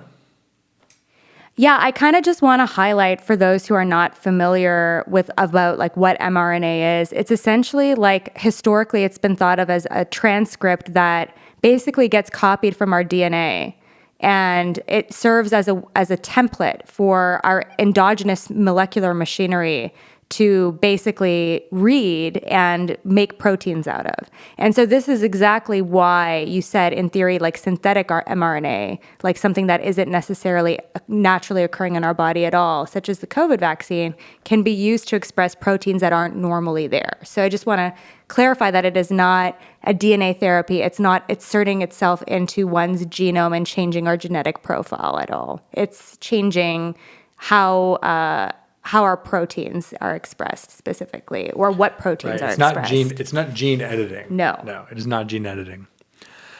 It's a good point. Yes. Lots of misinformation, to use that term, on that subject. Exactly. Okay. We have 3 more companies to go. We like talking about the companies. How long have we been chatting for? 90 minutes. Almost. Oh, wow. Maybe less. I'm not sure. Okay. Superpower is the next company we're going to talk about. Superpower they have created this ability for people to get concierge longevity medicine in the comfort of their own home, facilitated by a iPhone app, basically. So the way the Superpower platform works is you sign up, a nurse shows up at your house and draws a whole bunch of blood. They do 100 biomarker analysis of you. And then you get connected with this like functional medicine team that basically asks you what your goals are and tries to figure out what you should do in order to reach those goals, informed by this giant biomarker panel that you have just taken. And they can help you with anything from, lifestyle interventions to supplements to prescription drugs to help you reach those goals. And of course, the idea is that you every quarter or every year would repeat this test so that you can track your biomarkers over time and build up not just a picture, but an actual movie of your health. And you can see the trends and you can correct for things if they start to go out of the optimal ranges. I think that this is the kind of thing that someone like me has been interested in for a very long time. I mean, I remember being like in my early 20s, wondering what my testosterone levels were, which of course is a crazy thing for an early 20s male to be wondering about, because like the answer is high. But you still wonder about these things and you wish that it was easier to get a look at what's going on inside your body. So Superpower is enabling that. Sam, what stands out to you in terms of Superpower when it comes to this human 3 criteria set? How does it stack up? I think generally this idea of Superpower being an endogenous accelerant for themselves, but also like other therapeutics companies at some point, is really interesting.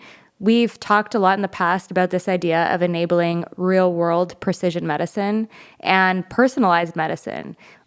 As it stands today, I really can't think of a service that provides me with all the information about myself all in one place that gives me a high-level picture of maybe what is wrong with me. And so I think it's also enabling a step change in that Superpower is putting the power of our health information back into the patient's hands or the subject's hands, so that we ourselves can better navigate the healthcare system and be equipped with more information about ourselves. So that's like the general. I guess it's hitting both the flywheel in a way, not directly, but also the step change element of it as well. Yeah, well, there's the obvious data flywheel, like you have people provide you data, you tell them how to fix things, and then in theory, they should come back and retest, and you can see if your recommendations actually worked at moving the needle. The step change, I mean, this is interesting because we're not talking about a therapeutic here, right? So it's the definition of step change has to be a little bit different. How does one define step change in this context? Like, is it step change over the status quo? What is the status quo here? Like, if we're talking about 5 years ago, the status quo is you had to either ask your doctor to get these blood tests done, which they would probably tell you don't need them, right? Because doctors don't care about you being optimal. And if they did agree to it, they would hand you like a printout. I remember I actually had multiple times, like I asked doctors for tests and they would like give me the printout. There was no dashboard. There was no analytics. And And you can order this stuff from Quest or LabCorp, but it's clunky and it doesn't really work that well. So what is it a step change over? I mean, I think that being able to press a button and have a nurse show up at your house is a step change in user experience. I was about to say, it's the user experience of the healthcare system in general. Right. Now, the question is, as more and more companies come into this space, and Superpower is not the only one, Function Health, massive player in the space, they just raised it a $2 billion valuation. And there's like Merrick, there's Mito, I mean, Life Force, there are tons of people. There's clearly something going on here because there are a lot of people going after this like consumer-focused diagnostic testing. How does one maintain some sort of like step change standoutness in a world where there's so much competition? I have two things. Yeah. The first is that I believe the platform that will be able to sustain the step change element for the longest is the one that broadens the platform offerings with like cutting edge technology.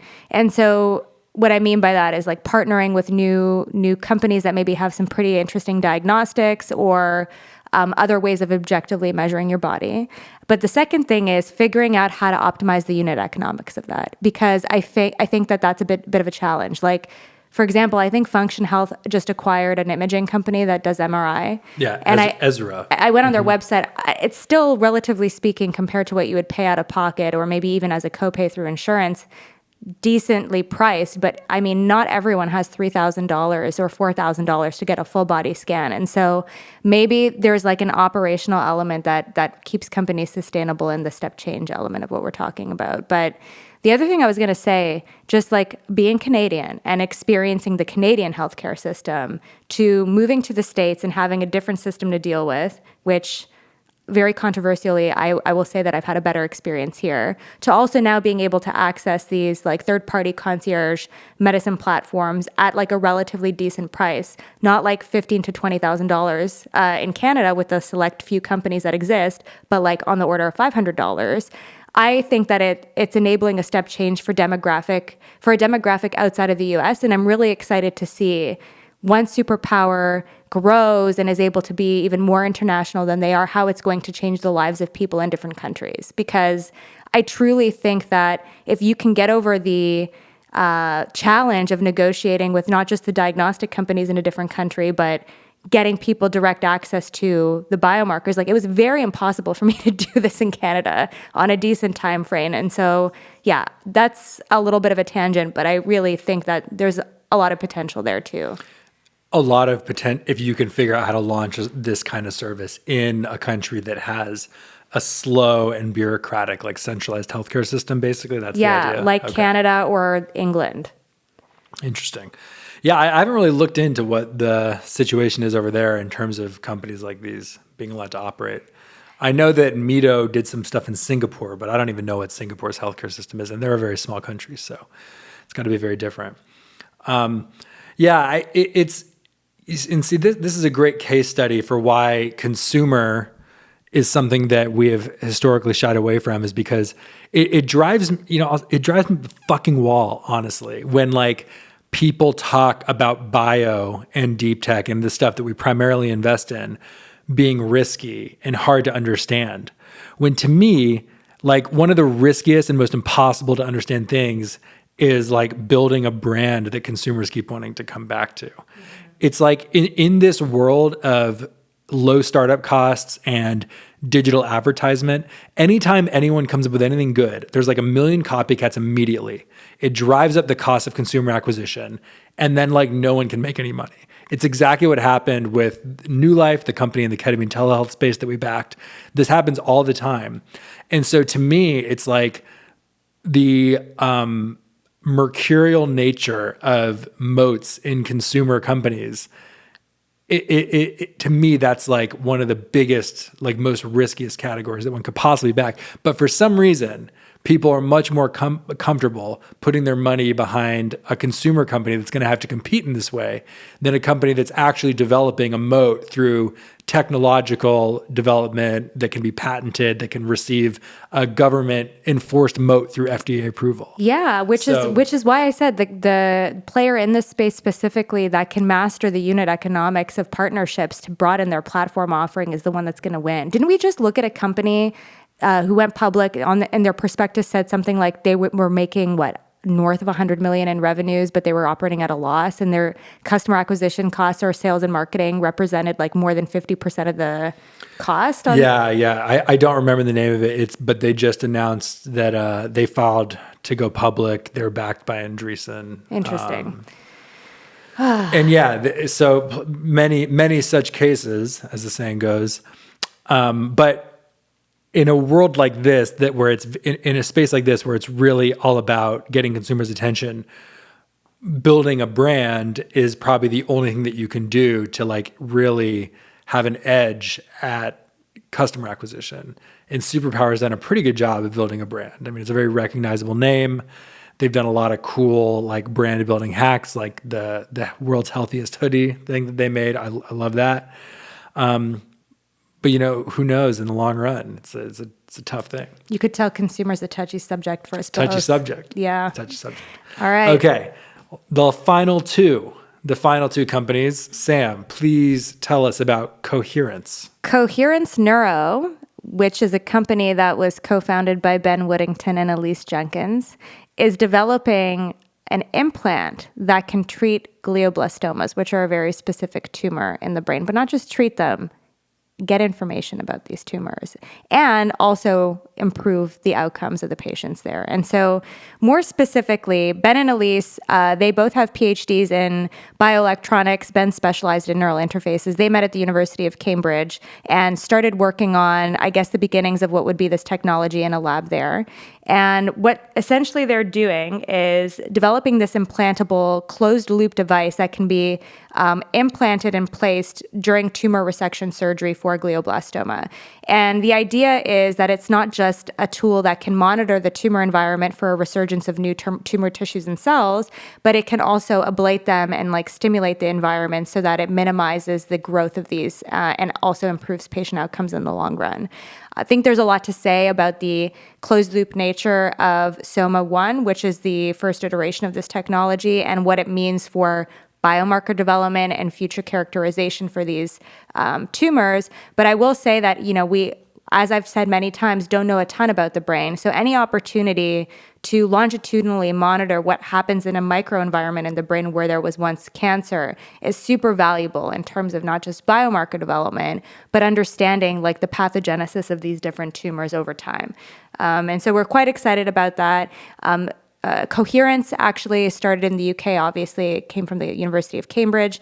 But in recent news, they've opened up a lab in Palo Alto, which we're really excited about. And one thing I will say, and then I'll kick it back to you, is that I'm very, very impressed with the speed at which Ben and Elise are operating. It's quite impressive, honestly. Yes.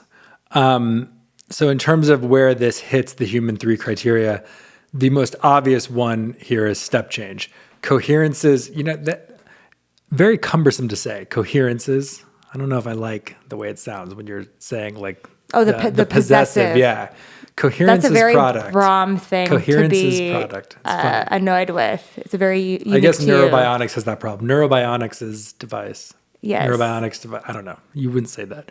Anyway, okay. Step change. I think when you were describing the company, you did a good job, but a lot of people don't know about glioblastoma intimately. And I think that when you hear about how bad this thing is, you realize the step change potential.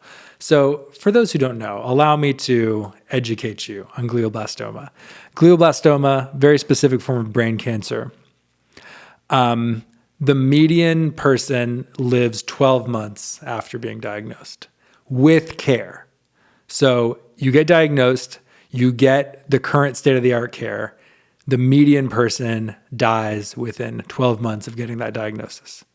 Without care, if you decide, I don't want the care, you get maybe 3 to 6 months, the median person.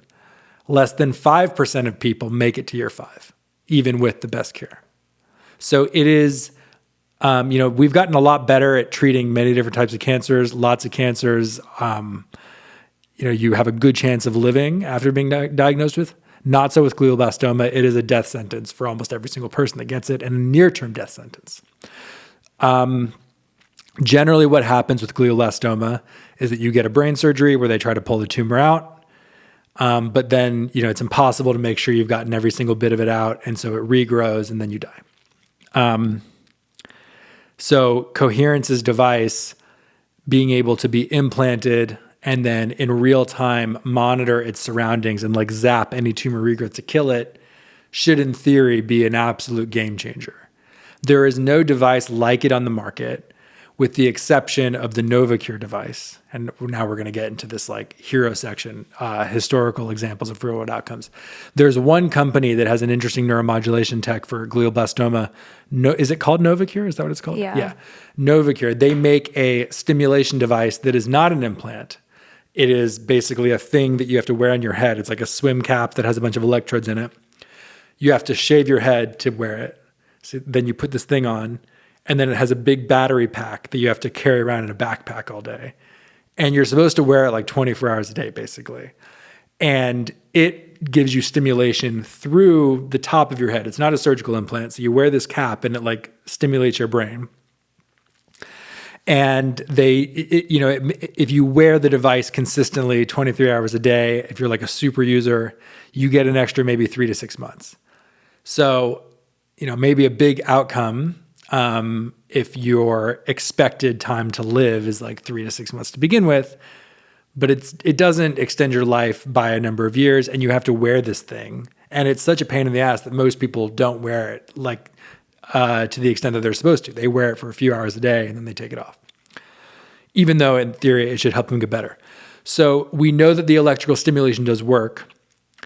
And this is another example of a company where it turns out that a surgical implant is actually more convenient than something that's non-invasive. Because in the case of Coherence, the patient is getting the surgery anyway. They're getting the surgery to get the tumor removed. And the Coherence device is just put in there during that same surgery.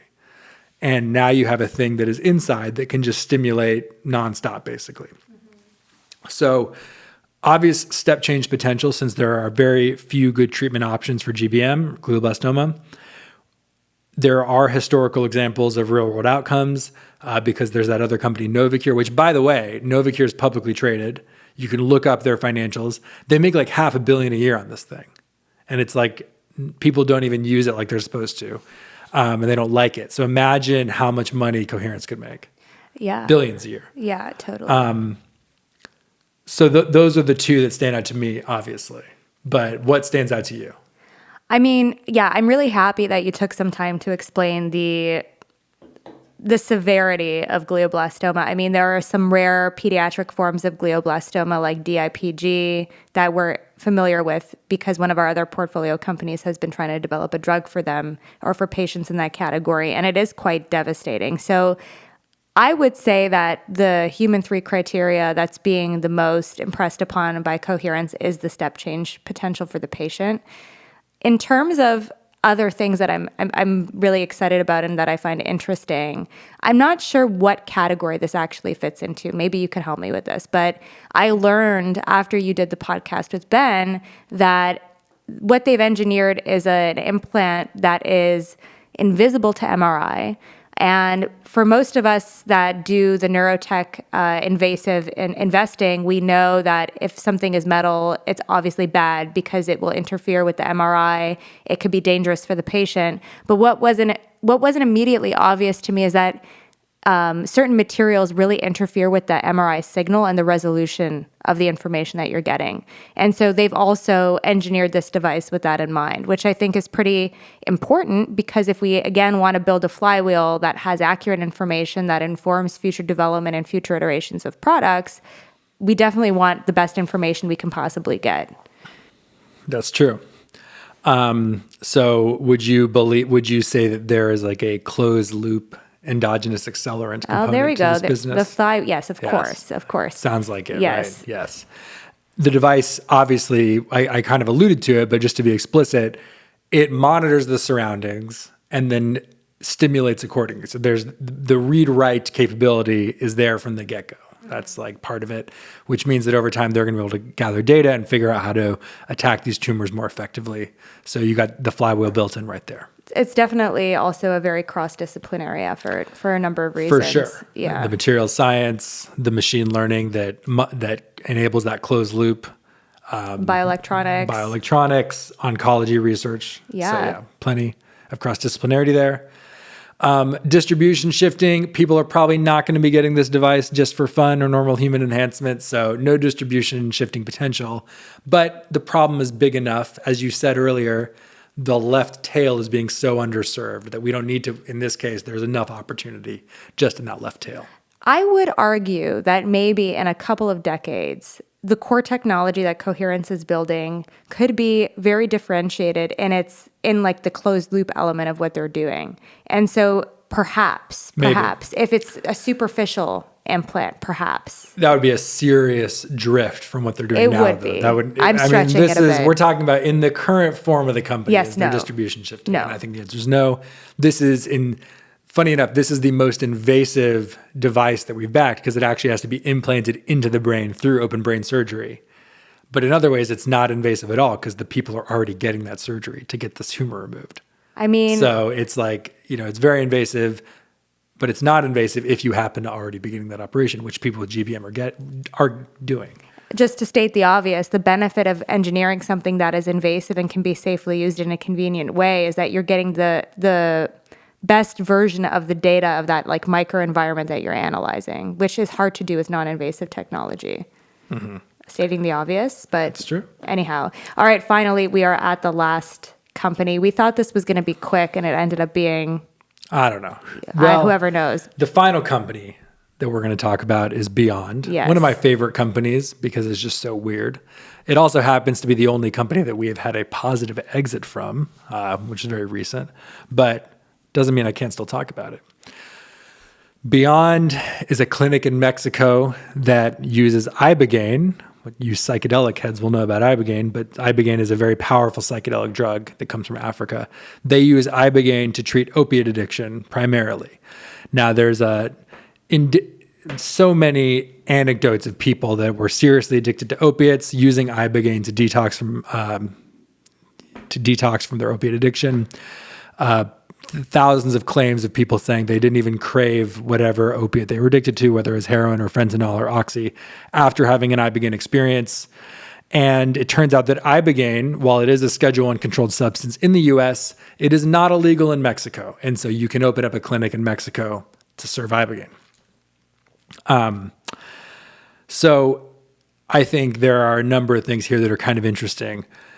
Distribution shifting, for sure. Ibogaine's primary utility is detoxing people from opiates, but plenty of people have used it for just personal development, spiritual exploration, those types of, just like people use any other psychedelic. But quite a high risk distribution shifting experience, I would say. It's true. It is the most intense psychedelic, we should say. And yeah, let's talk about that. Why do you need to go to a clinic to do Ibogaine? Why can't you just do it in your backyard? Unlike almost every other psychedelic out there, Ibogaine actually does have serious side effects. It can induce cardiac arrhythmias and heart attacks.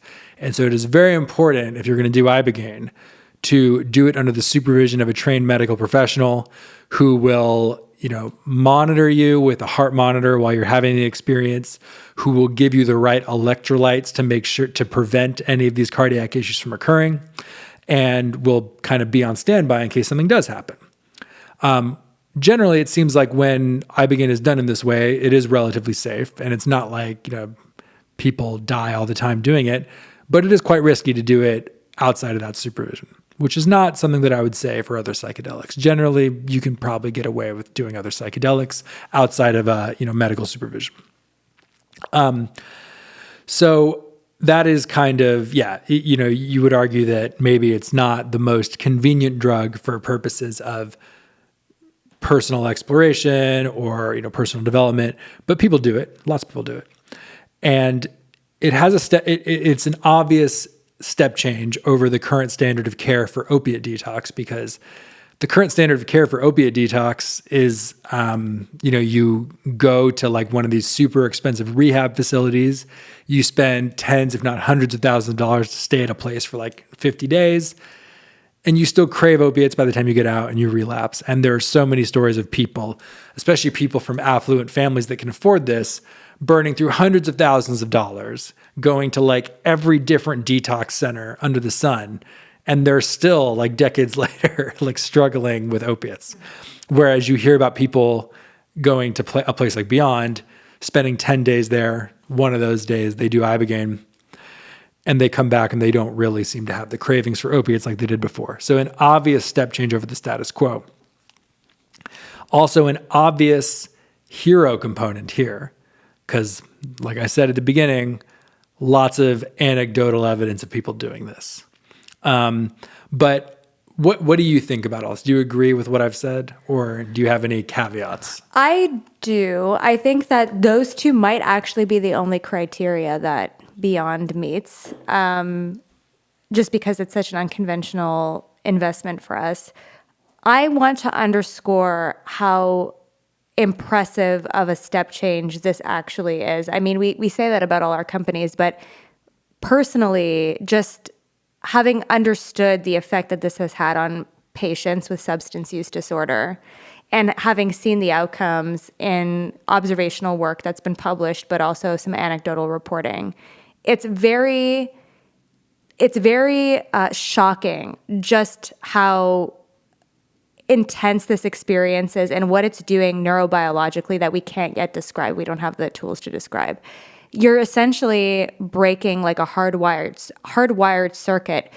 We don't know how yet, but the structural changes in the brain remain. And it's after such a short experience, I can't really think of anything else like it. It's a very intense experience. And I think there are a lot of pharmacotherapies that have been developed to counteract the, addictive potential of opioids.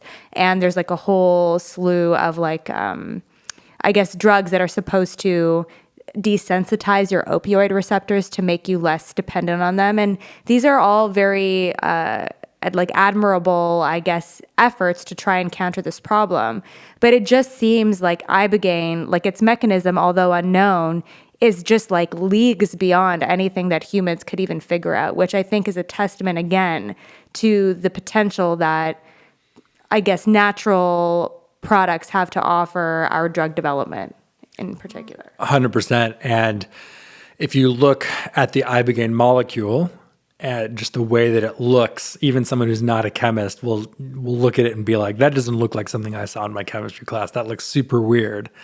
And then if you go down to the next level to understand the actual pharmacology, you quickly realize that this is very different than most drugs that get FDA approved, because most FDA approved drugs are highly selective, meaning that they hit one receptor of interest and they're optimized to hit nothing else. Whereas Ibogaine is very promiscuous. It hits, I think, something like 9+ receptors in a serious way. So it's this crazy, it's almost like taking a bunch of drugs at once in a single compound. So it's the kind of thing that the current mainstream thinking around drug development and discovery probably would not come up with. It's the kind of thing that's just so crazy that you have to just pick it up from a plant, because there's no way that you would come up with it on your own. And for the chemists and pharmacologists listening, yes, just to your point, it does hit a lot of receptors. A lot of psychoactive substances are dirty drugs and hit a lot of receptors, just to say. But to your point, Ibogaine, the specific binding affinity and just the way they interact with these receptors across the board is unprecedented, I would say. Yeah, and it sure, lots of psychoactive drugs are promiscuous within their receptor classes. A lot of the serotonin modulators will hit multiple types of serotonin receptors. But with Ibogaine, you have a bunch of serotonin receptors getting modulated.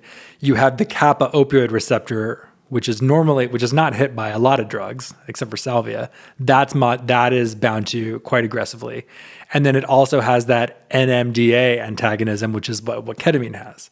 So it's almost like doing salvia and ketamine and a psychedelic, and it also has the dopamine receptor activity, which is more like a stimulant type drug. So it's not just that it hits multiple receptors; it's that it hits receptors from very unique and distinct categories. Yeah, quite aggressively. I actually haven't dug into the pharmacology of Ibogaine too much, but when you said that it modulates the kappa opioid receptor, I'm assuming that Ibogaine has a unique ability to very selectively only hit that and not the mu and delta opioid receptors as well. Correct. Okay. Mm-hmm. That's the sense, yeah. Mm-hmm. Which right. salvia also does too. But salvia is such a different experience. Correct. And well, salvia also is a highly selective kappa opioid receptor modulator. It hits kappa opioid and literally nothing else. It's super weird. In fact, Hamilton Morris said that if you stumbled upon the kappa opioid molecule in the wild, you would suspect that a human designed it, because generally you don't find such highly selective molecules in nature. Again, the mysteries Very of weird. nature and ethnopharmacology. All right, so Beond, quite a fascinating company. One of the things that I think is interesting here is that Ibogaine existed for a long time. The knowledge that this is not illegal in Mexico has existed for a long time. So one might ask, why was there an opportunity for Beond to start this company and to build it into the success that it's become?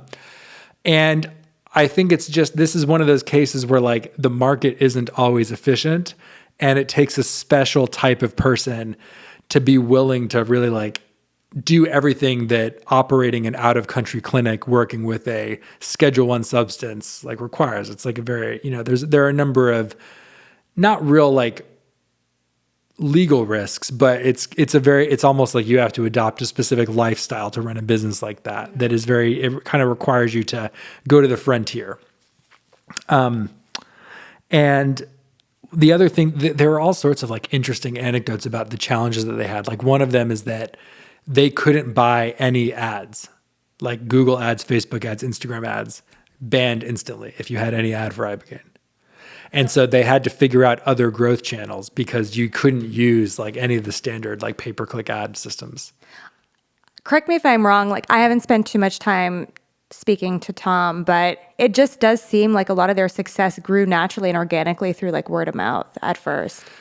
Yes, word of mouth, getting, minor celebrities that had family members struggling with these things to come, and then the word of mouth there grew, and eventually they had all sorts of, funny characters like Jordan Belfort, the Wolf of Wall Street. He went to Beond.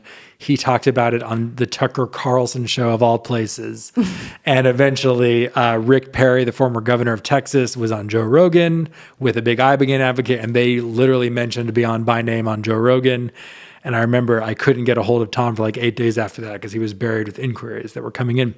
So yeah, just a really kind of weird story of building a brand around something that's already unconventional enough, but then the additional challenges of you're being blocked out of the normal channels because you just can't advertise these things on the normal platforms. So very impressive and sort of idiosyncratic story there. Yeah, and I mean, what a way to end the Human 3 discussion with 10 examples of companies in our portfolio that are achieving it by a company that is supporting humans with the recovery and adaptation away from something that is very human, which is addiction.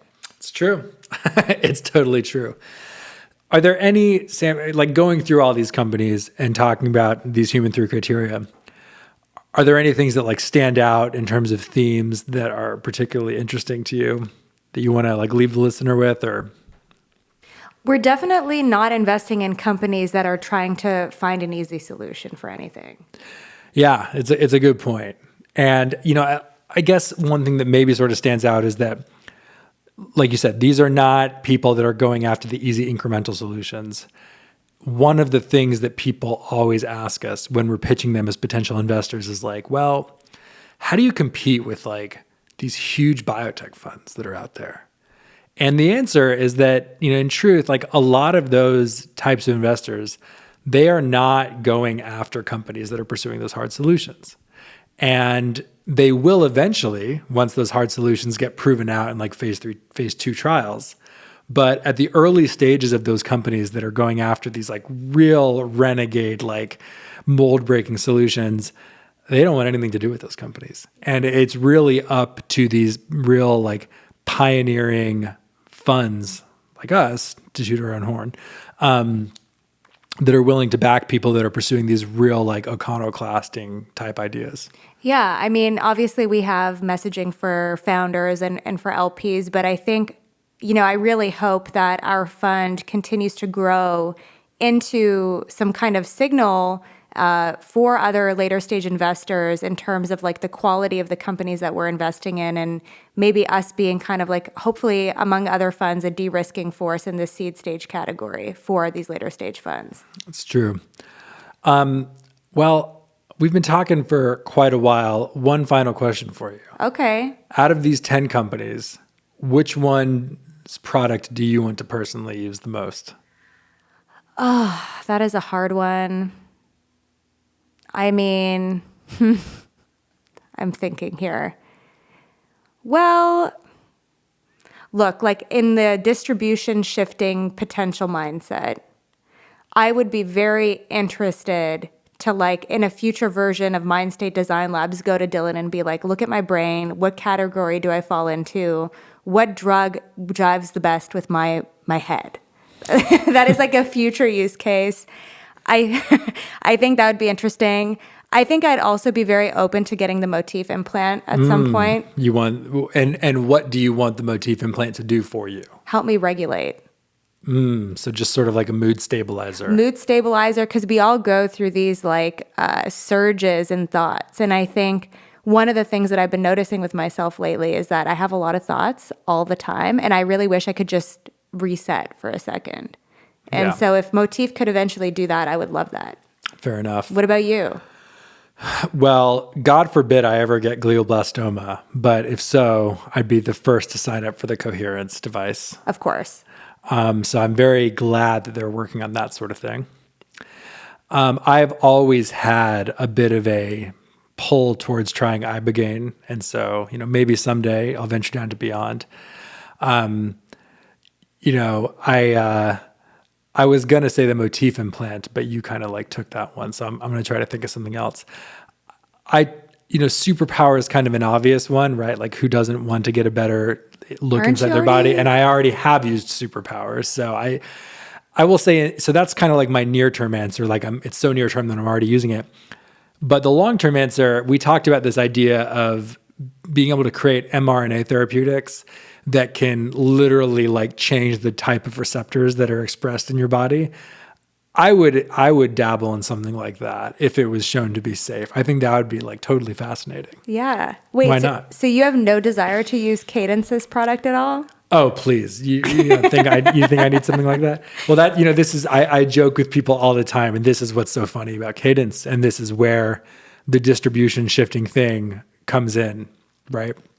Because it's not just about asking if people want it. You have to ask the right way. So just as a reminder, Kadence is the premature ejaculation company. You go up to any guy, hey man, do you have premature ejaculation? Every single one's going to say no, right? But if you go up to them and say, hey, what if I told you could last a little bit longer in the bedroom? Is that something you'd be interested in? Every single guy's like, of course, absolutely. So no one has premature ejaculation, but everyone wants to last longer in the bedroom. So I guess you're Kadence's future head of marketing, maybe. I hope so. I mean, I got to have some fallback plan. All right. Well, I think that's enough podcasting for today, Sam. Anything else you want to say, or shall we call it? Let's call it. All right. That was fun. Thanks so much. Yeah, thanks. And for people who want to learn more about these companies, XEAVP.com. That's XEIAVP.com. Check out the portfolio there. You can learn more about all these companies, watch podcasts with those founders, and learn about other companies that we didn't mention on the podcast. But thanks so much, and we'll see you again. Ciao. Bye.